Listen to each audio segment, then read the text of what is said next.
Thanks very much, John. I want to start by thanking you and by thanking Steve Davis for inviting me here. Steve is a very old friend. We've known each other since we were children, more or less. And I want to thank everybody who's coming, and there are people actually from all over the world. I recognize several of the names.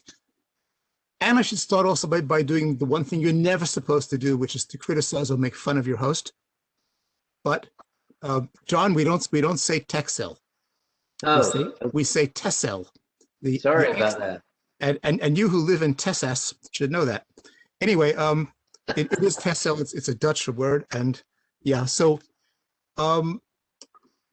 this is the story of the final battle of the Second World War in Europe. I should emphasize that because the war continued, as we know, in the Pacific for months afterwards. But in Europe, the war ended. You know, as we all know, on VE Day, May 8th, 1945, and this is the story of a battle that continued to that day and beyond. So it's a strange story, and it's an unknown story, certainly in the US and in the UK, in the English-speaking world. That's why I wrote the book. And what I want to do is I want to set the scene as quickly as I can, because we want to jump into the battle as quickly as we can. But I wanted to set the scene, describe the uprising, and then review the myth-making that happened, the myth of this extraordinary story. Which is part of the story. I think one of the most interesting parts of the story. So let's set the scene. Georgia, as John correctly pointed out, is not the Georgia in the southeast part of the US. It's the Georgia that's was in the Soviet Union. Georgia is situated in between Turkey, Iran, Armenia, Azerbaijan, and Russia. You can picture it on the Black Sea. And Georgia was, for the last couple of hundred years, part of the Russian Empire. It became part of the Russian Empire in 1801, and it remained so until the Russian Empire came to an end in 1917, when the revolution swept through, and Georgia was happy to remain part of the new Russian Republic, except that republic barely lasted a year. Lenin and his Bolshevik party, later the Communist Party, staged a coup d'etat, seized power, put an end to the brief experiment in democracy in Russia, and the Georgians decided, we want no part of that. They went the route of independence. So Georgia was an independent country from 1918 to 1921, which is the subject of my previous book, and they were invaded. Exactly 100 years ago this month, they were invaded by the Russian army, the Red Army, and Soviet rule was established. This means that Georgia was part of the Soviet Union during the Second World War. Georgians were Soviet citizens. Georgians served in the Soviet army. Georgia interested me because of that 3-year period of independence, 1918, 1921, because it was a kind of democratic socialist society. Unlike what was happening in Russia under the Bolsheviks, it was a political democracy. There were political parties. There were free and fair elections. There was freedom of speech, all that lovely stuff we associate with democracy, none of which was happening in Russia. So it intrigued me. It intrigued me, as John pointed out, reading my biography there, because I'm a democratic socialist. I supported Bernie Sanders and worked campaigned for him. I was a democratic socialist before most of you were born. And I was very interested in, was democratic socialism real? Had it ever happened anywhere? Had anyone tried it? And the answer was Georgia. That's why I'm interested in this story. This story is a footnote to Georgian history. If you study any history of that little country, Georgia, the story of Texel comes up. And what you see on the screen now is the book I wrote about. The book came out initially in 4 languages. For those of you who don't recognize the languages, next to the English is the Georgian version with a really lovely cover, then the Czech version, and then the Dutch version. And there's a version coming out in Esperanto as well, and probably in Russian. So how did the Georgians wind up wearing German uniforms? We're going to come to that in a moment. John, you can advance to the next slide if you'd like. This is Texel, by the way. I made a little arrow pointing to it. That's a map of northwestern Europe, and just off the Dutch coast, It's actually the largest of these islands that run along the Dutch coast. That's Texel. And John, if you zoom ahead to the next slide is a more detailed picture of the island. It's a tiny island. You can bicycle around the whole thing in a couple of hours. And the stories could take place mostly there. But how did these Georgians get there? Let's start with June 22nd, 1941. Those of you who are history buffs will know, oh, that's an important day. That's the day that the Nazi Germans invaded the Soviet Union. Maybe move forward to the next slide. We'll get our Germans in here. And this was a German soldier. And this is what they look like. And this is Major Klaus Breitner. He's sort of the villain of the piece here. He's the commander of the Georgian forces on Texel. He's German. He's a German major. Right, so this army, the Wehrmacht, invade the Soviet Union and have the greatest success of the war. I mean, if you study the Second World War at all, you know that Germany was defeated in its invasion of the Soviet Union. That was the places like Stalingrad were enormous defeats. But in the beginning, in the first year or so, they went through the Soviet Union like a hot knife through butter, to use a classic cliche metaphor. The Soviet army, the Soviet armies collapsed in the first few days. And the Germans sped ahead hundreds of miles into Soviet territory. And Stalin, at that time the dictator of the Soviet Union, Stalin gave the order, no Soviet soldiers to surrender. Surrender is treason, so it's forbidden. And yet, millions of Soviet soldiers surrendered to the Germans. They had no choice. The Germans were encircling them and forcing them to switch sides, or to surrender. They wound up in German POW camps, which were hell on earth, especially in the first few months, especially in the first winter of the war. And they were hell on earth partly because the Germans considered all these people to be subhuman. They were Slavs. They were not like Germans who were human. And partly because the Germans were not prepared in any sense to receive millions of prisoners of war. This was unanticipated. They separated out these Soviet soldiers by nationality. They understood that Ukrainians were not Russians and Russians were not Georgians and so on. And they put them in separate camps, thinking they might actually coax some of them to switch sides. And basically everyone in these camps was given the choice of starve or fight. You could die in your POW camp, or you could join the German army and get a square meal. And there's even one of the Georgians tells the story, it's a true story, that in his POW camp, the German officer stood in front of all the Georgians, assembled them in a square, and said to them, each of you, every one of you who opposes the Reich, step forward now. So no one stepped forward. They knew the Germans would simply shoot anyone who said that. And then the officer said, congratulations, you have now joined the German army. They were now members of the German army. From Stalin's point of view, they committed treason twice. First, they surrendered, which they were forbidden to do. They didn't save the last bullet for themselves. They surrendered. And second, they put on the uniform of the hated German enemy. I want to talk about how they get from surrendering to this little island, Texel. From the time they surrendered, this was 1941, 1942, they had 3 more years of war, 4 more years of war in some cases. And they were moved around by the Germans. First, they were, and mostly they were engaged in anti-partisan warfare. The Soviets had these incredible partisan armies fighting against the Germans behind the lines, and their job was to mop them up. They did this first in the Soviet Union, in the occupied Soviet Union. Then they were moved to Poland, and then to France, and then to the Dutch mainland. Why were they moved around? Why weren't they just left with the rest of the German army to fight in Soviet territory? And the reason was they were totally unreliable allies.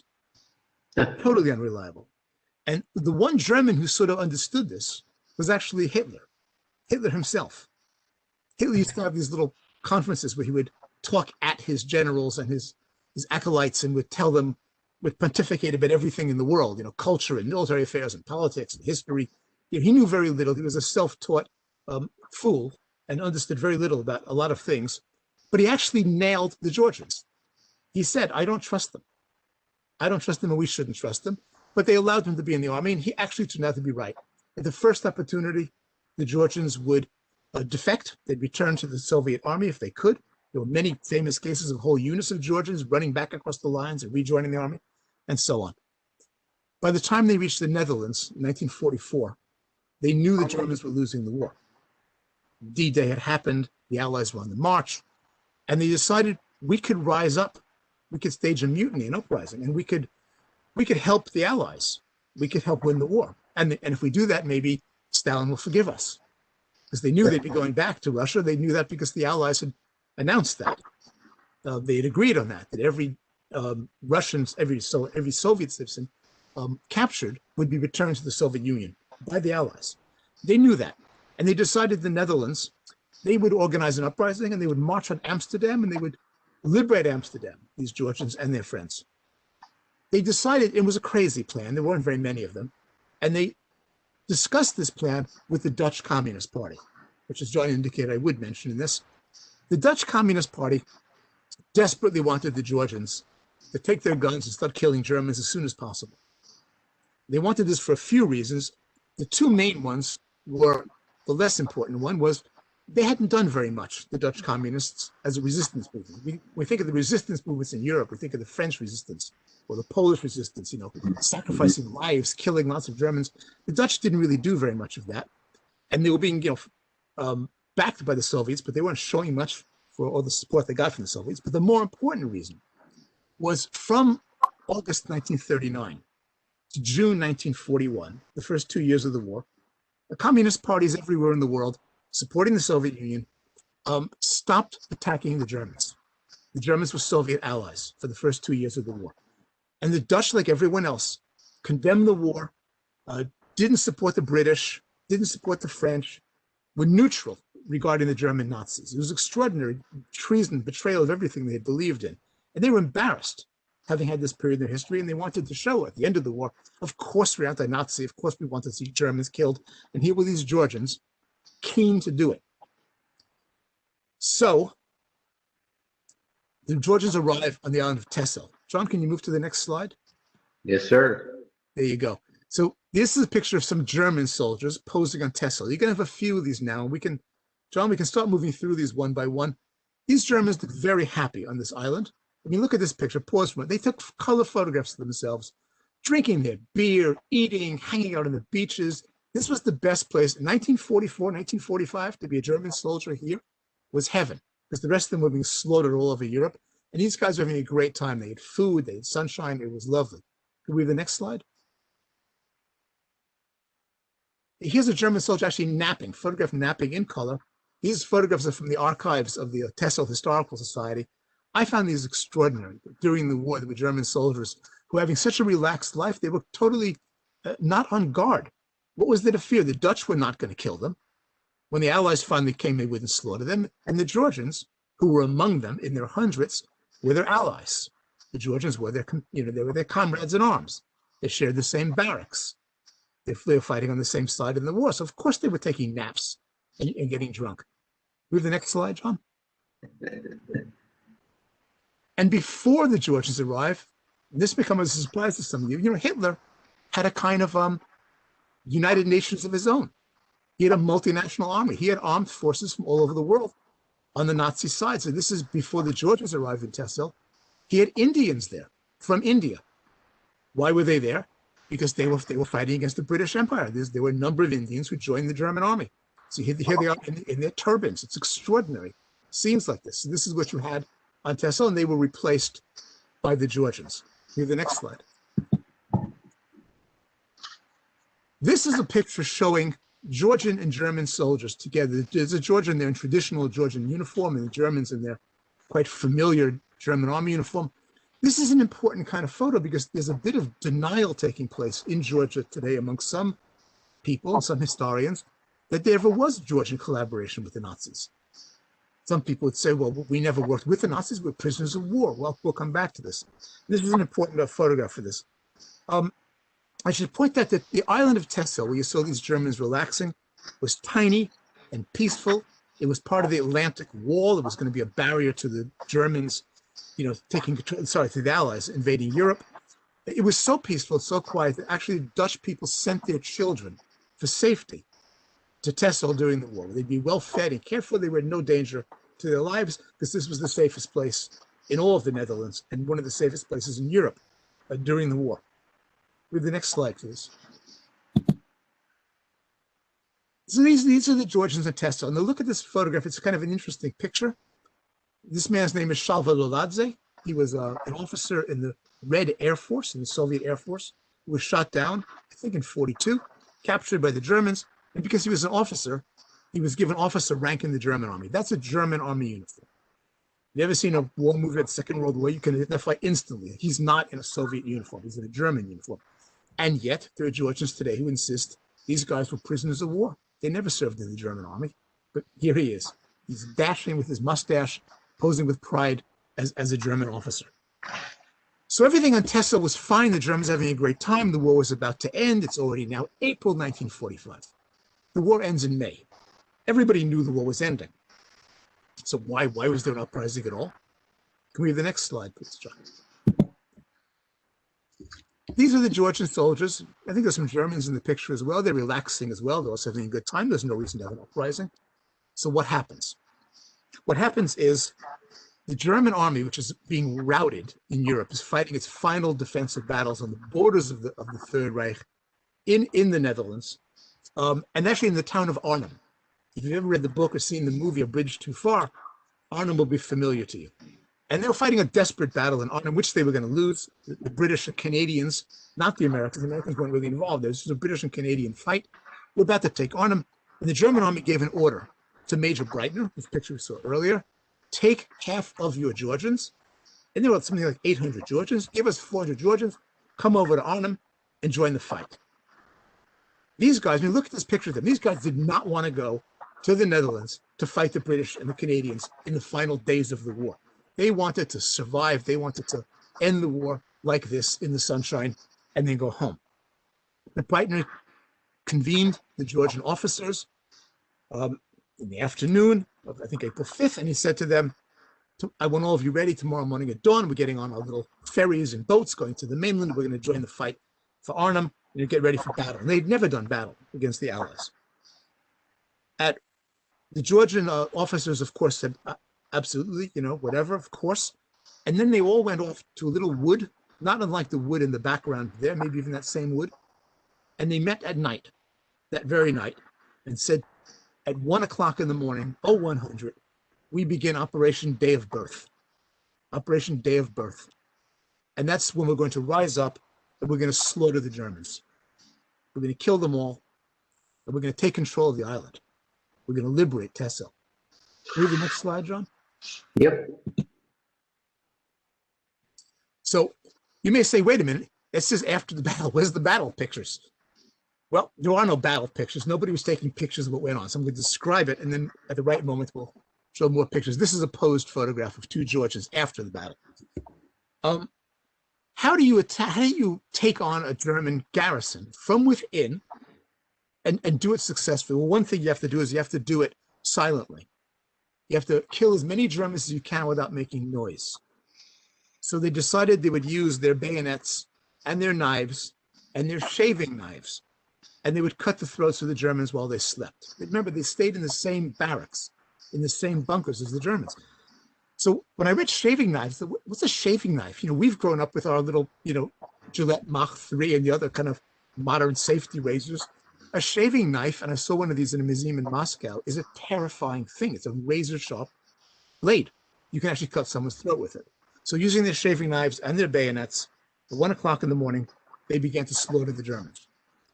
And apparently, according to their own account, in the first, literally for a few minutes, probably within the first hour, they killed 800 Germans by slashing their throats.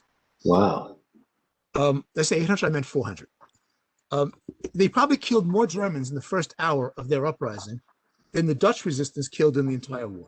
The Dutch resistance, for all the wonderful things they did, didn't actually use a lot of military force against the Germans. This was the first serious attack on the Germans, kind of behind their backs. Now, they had set several goals. They weren't stupid. They knew they have to take certain points on the island quickly. And the main ones were the harbor. They wanted to have control of the harbor, which the Germans couldn't land. They wanted to control the airfield. There was a little airstrip. It's still there because they want to make sure that the Royal Air Force could land some planes there. And they wanted to take control of the German headquarters in the village in the center of the island, Den Bourg. And they achieved all of them very quickly. I mean, they routed the Germans, took them completely by surprise, and seized all these things. However, there were two things they didn't get. One was they didn't get the naval gun batteries, these naval artillery pieces at both ends of the island, very powerful guns that were designed to sink Allied warships. They didn't get those. They didn't get them because the German Navy controlled them and they didn't have access to naval bases. And this is significant. The second thing they didn't get is they didn't get Major Breitner. Major Klaus Breitner was not in his barracks.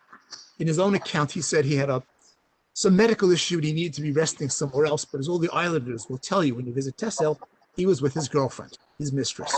And I was actually shown the house. They say, oh, that's the house where Major Breitner spent his night on Texel. Even though they didn't catch Breitner, and even though they didn't capture the gun batteries, the Georgians thought, we've won. We've contributed to the liberation of Europe. These Germans are finished. They invited all the Dutch people on the island to gather together around noon the following morning in the main town to tell them they've been liberated. They could take out the flags, which they did, and start celebrating. They were now part of liberated Europe. And they began giving out guns to the Georgians, saying, you're going to join the fight now. We need a few to help mop up the remaining Germans. Breitner escaped. And Breitner got to one of the naval batteries, and he got off a radio message to Berlin. The message actually reached Hitler's bunker. If you've ever seen the movie Downfall, you can picture what the bunker was like. Hitler completely isolated, cut off from the world, moving around armies that no longer existed. The war was totally over, and he was almost pretending to fight a war, and he had no resources left. He couldn't defend Berlin. But when he heard that these treasonous Georgians had risen up and slaughtered the Germans while wearing the uniform of the German army, and they'd taken a personal oath of loyalty to him, to Hitler, he issued an order, which he sent back by radio to his forces in the Netherlands. The Georgians were to be slaughtered without mercy. The Germans were to divert forces from fighting the British and Canadians, to land on Texel and recapture the island, and to kill every Georgian, every one of them. There were 800 Georgians there. The first thing the Germans did was they turned these naval guns, which had been designed to fire out at sea and sink ships, on the island, and they began bombarding the island mercilessly, blowing up farmhouses, homes, attacking the town center, killing many, many people. And they began landing troops, including SS divisions, including tanks on the island, and began inch by inch taking it back from the Georgians. Where were the British? I think John raised this earlier. Where were the Allies? Why weren't they there? Did they know what was going on? The short answer is yes, they did know what was going on. They knew because they were listening to German radio and they were decrypting it rapidly using their Enigma machines.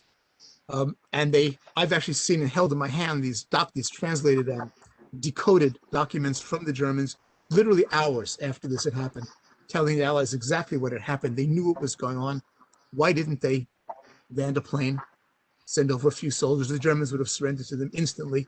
They didn't do that because they couldn't afford the forces. From their point of view, the primary job now was to reach Berlin, was to enter Germany, and it was not some island off the coast. So these guys were on their own. The Georgians could not reach the British by radio. Radios weren't working for them. They decided to send a boat. The boat took 24 hours. The British arrested and detained the Georgians, who eventually arrived. It's a long story. They interrogated them. They knew what was happening on the island, and they couldn't help.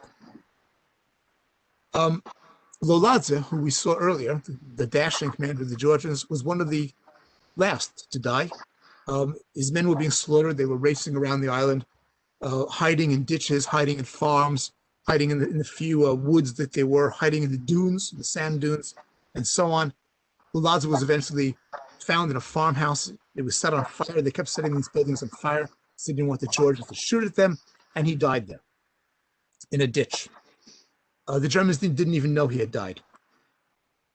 The last place the Georgians held was the lighthouse, the end of the island, where they holed up in the lighthouse. The Germans attacked them with explosives. They sent in the Hermann Goering division, which were a bunch of sappers, combat engineers. They blew up the lighthouse. They killed everyone.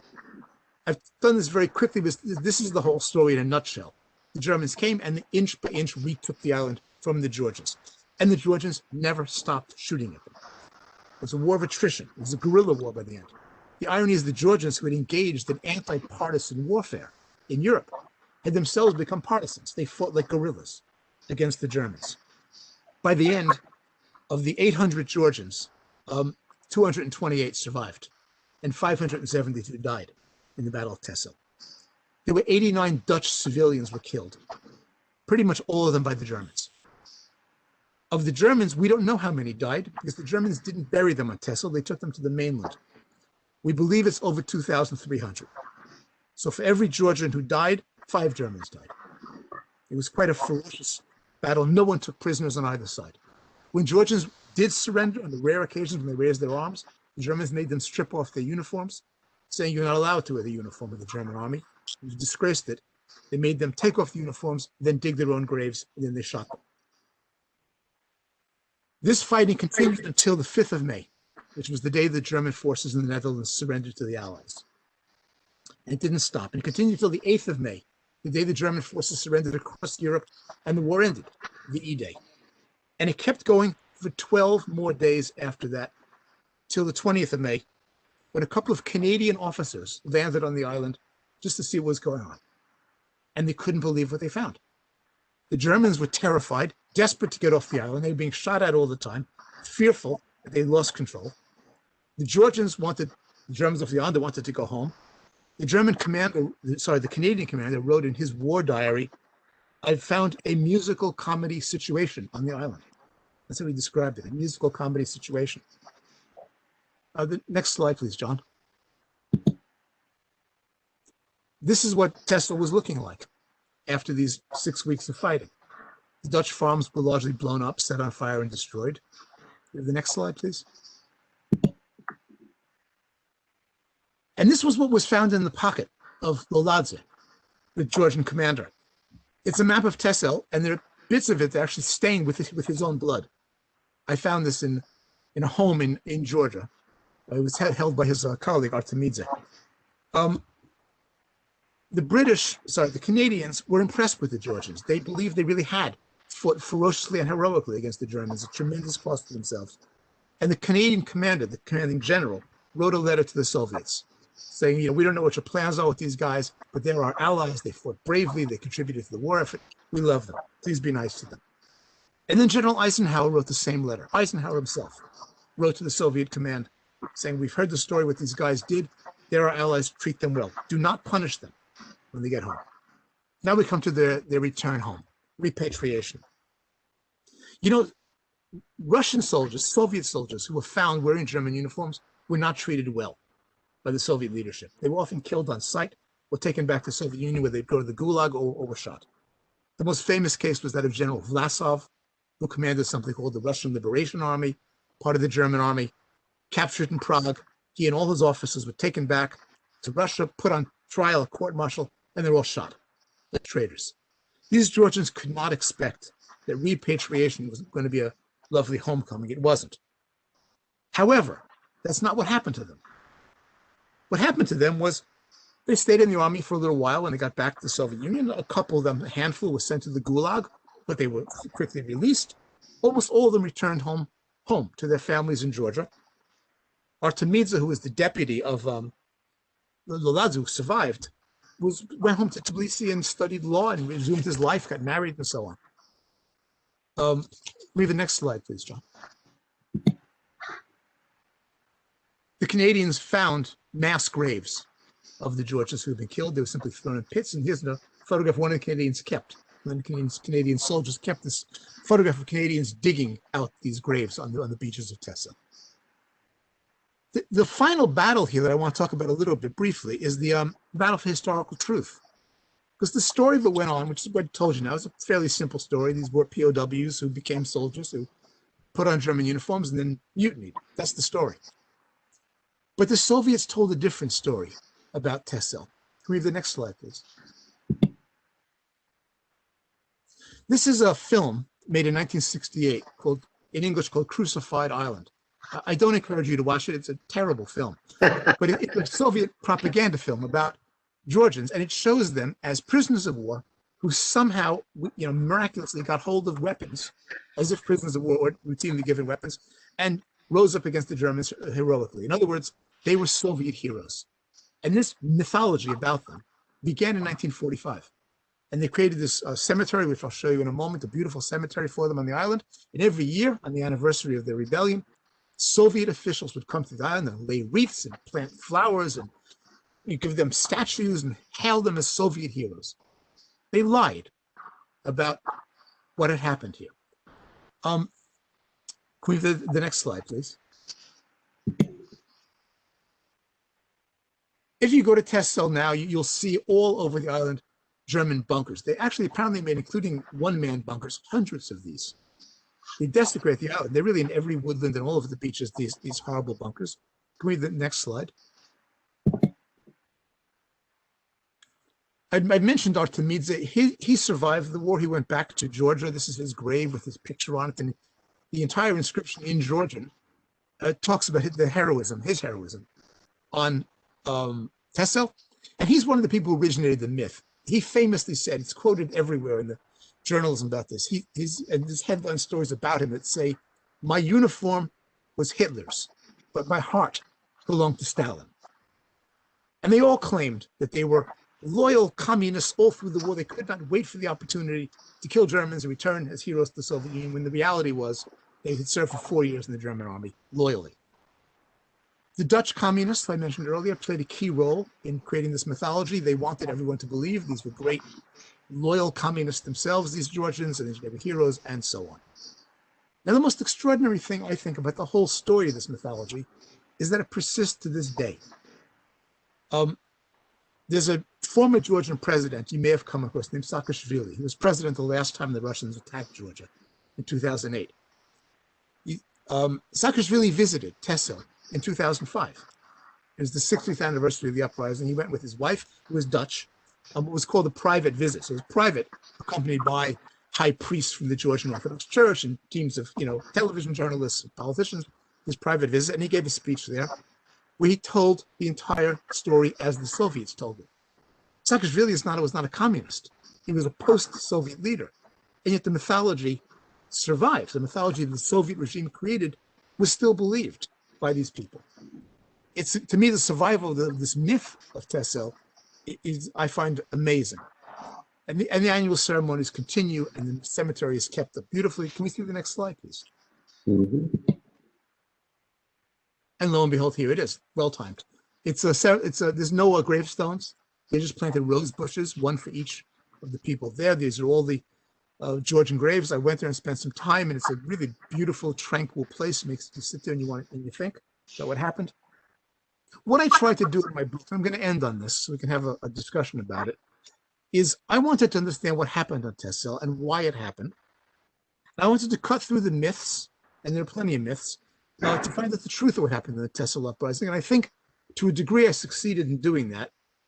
I think it's also important to emphasize this is an unknown story to us, to Americans or British people. We don't know the story. I'm telling you almost for the first time in English. But it's a well-known story in the Netherlands, where it's kind of understood what happened. And it's a well-known story in Georgia, where the mythology persists, and people really don't understand fully what happened. So when I go and I speak to Georgians about it, sometimes I have to debate them and argue with them about what actually happened, including with one Georgian historian who actually told my publisher, don't publish the book because it's full of communist lies, including the Georgians fought against partisans. But they did. And they asked me for my source, and I found the interrogation of a Georgian officer who admitted, yes, they did fight against partisans.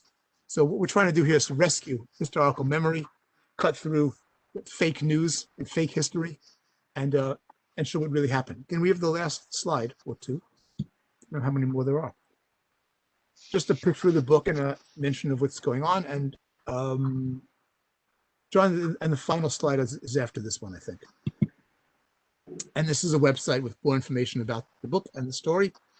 And I think we can pause there and have a discussion now. That's all right. All right. Thank you, Eric. Thank you. Okay. I will follow our usual. Format here, and I'll ask the first question, and that will give people a chance to type their questions in the chat box. So Stalin was from Georgia, correct? Yes. And did that fact that Stalin was from there, did that lend a certain intensified interest on his part in these soldiers, or was he just overwhelmed with other other matters with regards to World War II? Stalin was not a good Georgian. He was a bad Georgian. He didn't like the Georgians, and he left Georgia, I don't know, a decade before the revolution. He never went back. He never went back. He couldn't stand them. The Georgians rejected him. The Georgian socialists were democratic socialists. He was not, and they rejected him. And his number two guy, the guy who ran the secret police, then known as the GPU at NKVD, was also Georgian. There's the infamous Lavrenti Beria, also a Georgian. So, but I don't think they had a special interest in the Georgians during the war. They were treated more leniently, which is interesting, but I don't think that came from Stalin. Okay. Here's the first question is from Dave, and it is, do historians or others categorize the Georgian contingent as cowardly or just simply opportunistic? That's an interesting question. A lot of the Dutch people, not just historians, but people on Texel itself, I think the Georgians were opportunistic and were careless with the lives of Dutch people. They feel like the war was just about to end. If you just stayed there and, twiddling your thumbs, nobody would have died here. Thousands died because of their uprising. So there is in the Netherlands, a certain amount of resentment toward them. I don't think you can call them cowardly because, after all, they did lose whatever it was. 3/4 of the Georgians on Texel died brutally. So to take up arms against the Wehrmacht, even in its dying days, you were risking your life. So I don't think they were cowardly. They might have been opportunistic. Okay. This next question is from Eldridge. Eldridge is a consistent attendee at these talks. Thank you, Eldridge. And he says, very interesting talk. I really enjoyed it. My question isn't about Texel, but about socialism. You said what initially interested you in Georgia was the fact that it was a democratic socialist society. In your research, did that socialist society work in Georgia? Was it a successful society? Well, you'll have to read my other book to know that. But the short answer is, for the 3 years they had, 3 years is not a long time, under the worst conditions of war and hostility from the Russians and others, it was a successful society. It was a peaceful society. They carried out an amazing land reform. They had a thriving culture. They had free and fair elections. It was why did it end? It didn't collapse. It didn't fail. It was invaded by the Red Army. They put an end to it. And when the Georgians, a couple of years later, after 2 years under Russian rule, they rose up in a bloody rebellion to try to restore that republic and failed. And they look back on it now, generally quite fondly. There's increasing awareness in Georgia what a success the republic actually was. And when Georgia declared its independence, again, in 1991, after the Soviet Union broke up, or just before the Soviet Union broke up, they adopted the flag and the Constitution and the national holiday of the first Georgian Republic. So they do look upon it as their legitimate predecessor. Okay, this next question is very interesting from another member of the audience. It says, focus stories like the one of Texel are important because they can be researched and developed, but yet they're still small.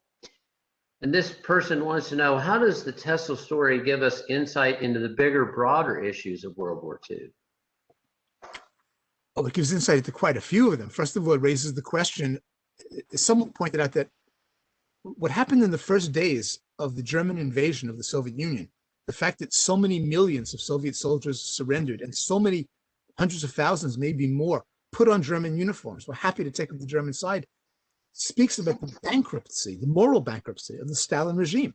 It was incredibly unpopular. You've been invaded by the Nazis and you welcome them because you so hate the regime you're living under.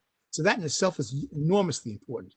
It shows that, when I was growing up, we always talked about the Soviets as being Russians. We didn't really understand there were lots of different countries. After 1991, the world understands that better. And now most people get that Ukrainians are not Russians and Georgians are not Russians. But this story really makes it clear they're not Russians. They're definitely not. They're even in the pictures of them, they're wearing Georgian flags on their uniform. Little Georgian flags are sewn onto them. So there's that element. There's the fact, look, the core of the story is they didn't have any good choices, these Georgian soldiers. They were crushed between two totalitarian regimes. It's the story of the 20th century. What do you choose? Hitler or Stalin? What's your choice? There's not a good choice there. What they chose in the end was neither to be communists nor to be Nazis. What they chose was to find a way to survive, get home, and not be sent to the Gulag or killed. So this was the way they came up with. We're going to survive the war. We're going to kill the Germans. The Soviets are going to forgive us, maybe, and we'll get home. That was their plan. They avoided this terrible trap of these two totalitarian regimes that they lived between. That's an enormous tragedy for them. Okay, the next one is a comment, but I wanted to read it to you. And this is from Tyler, who says, I've always been fascinated by World War II, and I've never known about this battle until now. This was very interesting. Thank you for your talk. Next question is, this is from Joshua. In the 4 years of helping the Germans, do you think it was just to buy time? Or is it possible that they knew the Germans were on the verge of losing the war, and to be on the winning side, they chose to revolt? It was absolutely because the Germans were losing the war. They were well aware of this. The Germans were losing the war. Everyone knew that. The question is, at the beginning, when it looked like the Germans were winning the war, let's go back to 1941, 1942, they were in part choosing to be on the side that was going to win and maybe would give Georgia its freedom again.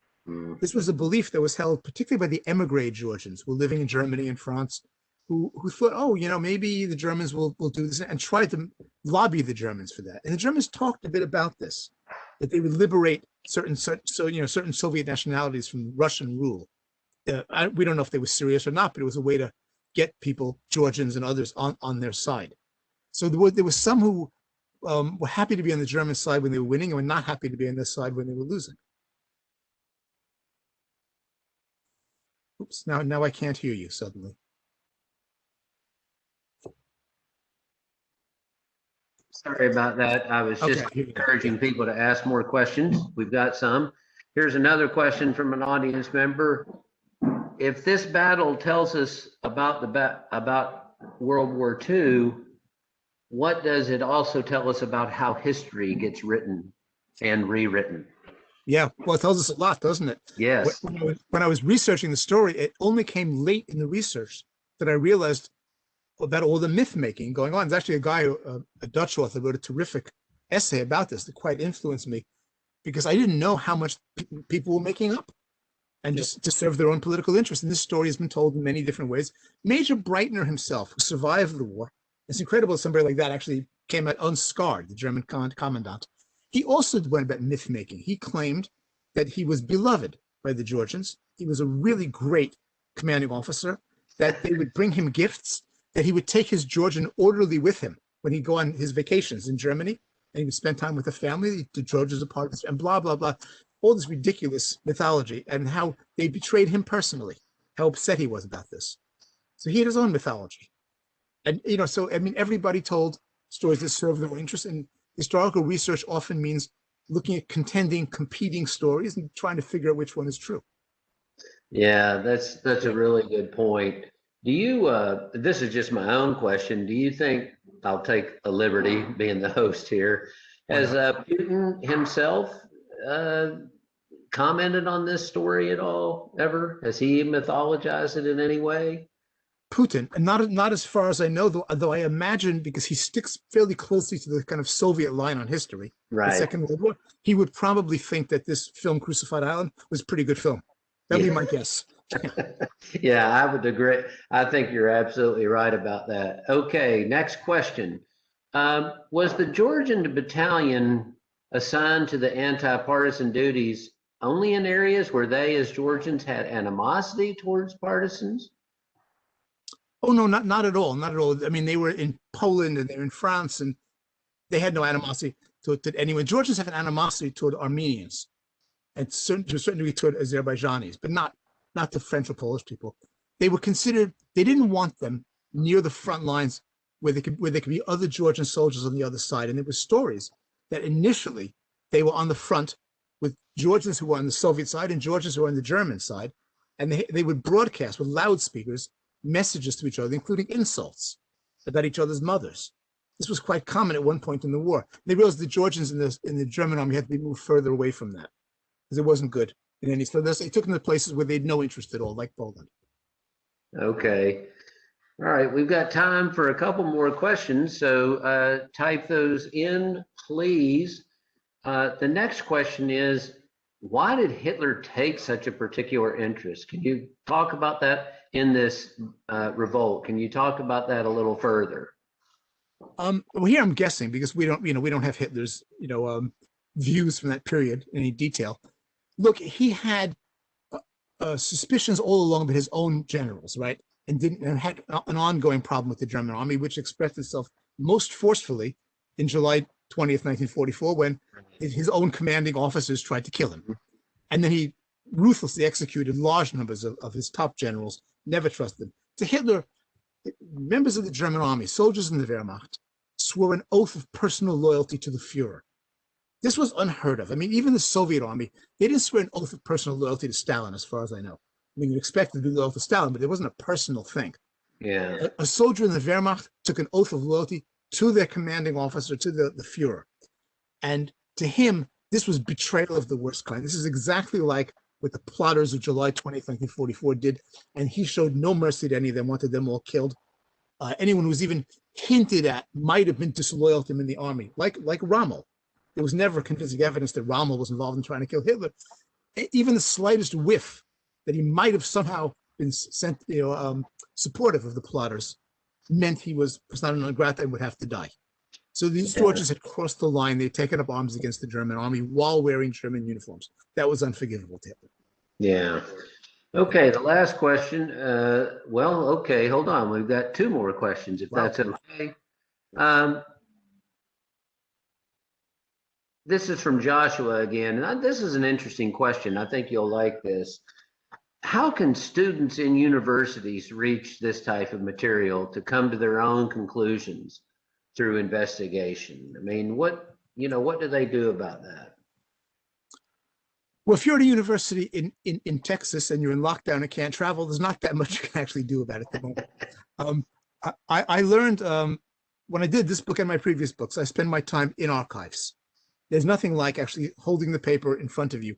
And in fact, one of the great moments in learning about this, and students should know about this experience, is, I really wanted to know, these Georgians who got on this boat, this lifeboat, got away from Texel, got to Britain, and were captured by the British and interrogated. The thought crossed my mind, I wonder if there's a record of their interrogation. And because if there is, it's a real-time account by eyewitnesses to what happened at Texel. And I found it in the National Archives in London. And to hold that document and go through it was gold, historical gold, to find something like that. And no, you're not going to find that unless you actually travel to the archives. The archives are where you learn stuff. The other place you learn stuff is if you're writing about Texel, or my previous book about Georgia, my previous book about a commando raid on Sark, you go to these places. You go to them and you walk around and you take pictures and you try to figure out what it smelled like and sounded like and felt like to be in those places in daytime and in nighttime. You live there for a couple of days, at least. You write about any battle, you have to visit the battlefield. You have to, and you've got to read the source materials, the primary source materials. It's essential. If you can't do that and you really want to know, read all the books you can. That's the other thing. Sit down and read every book on the subject. For Texel was easy. There aren't that many of them. Yeah. I would encourage students too that here in Texas, there's plenty of great stories like this that haven't been written yet.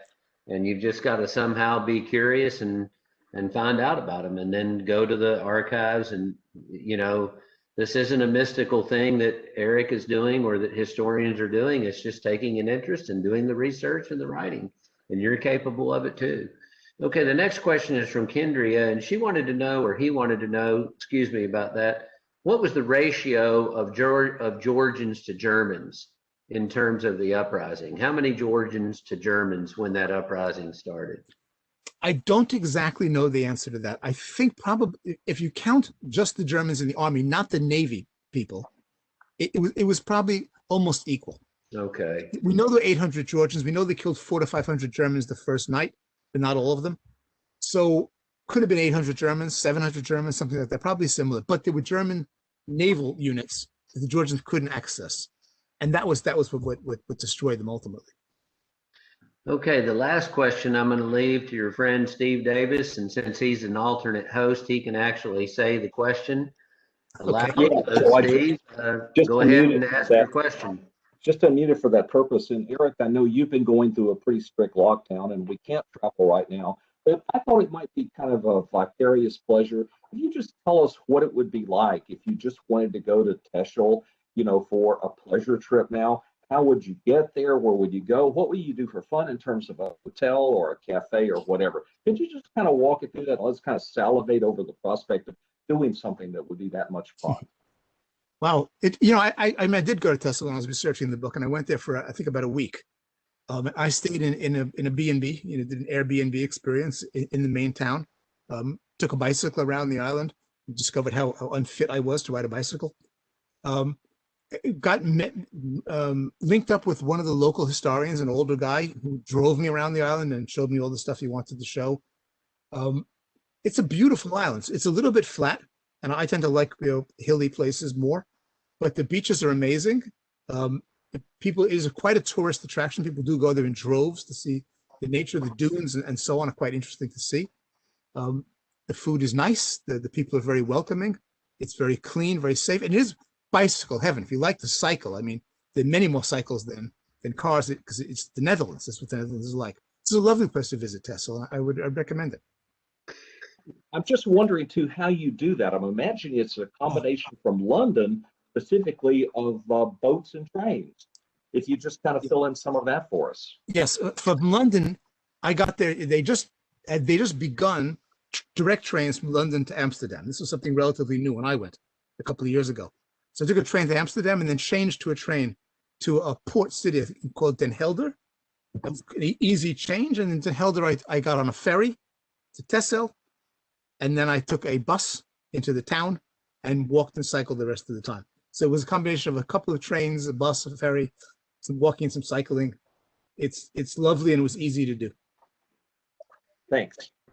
Okay, we have one last question. That is, what are you working on now? Who's asking that? Steve Davis. Steve Davis, yeah, he would ask a question like that. I've been, my publisher for this book grabbed me and said, I want you to do something for me. He's going to be publishing a dossier from the National Archives here in London about something called Operation Foxley, and he's asked me to write a very, very long introduction, a book-length introduction. And the title of the book, to give a clue what it's about, is How to Kill Hitler. It was the secret British plan to kill Hitler, and I've now more or less completed the research, and I'm quickly writing it. It'll come out early next year. Well, that's great. I'm sure we'll all look forward to that. Yeah. Well, thank you, Eric, and thank you for taking the time from London, England, to do this. I guess it's about 7:30 in the evening there. That's right. Your lunch break is our evening break. Yeah. And we appreciate you doing this for us and for our students and community.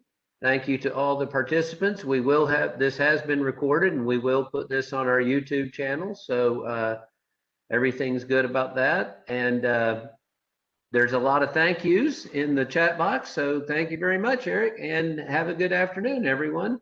Thank you very much. Bye-bye.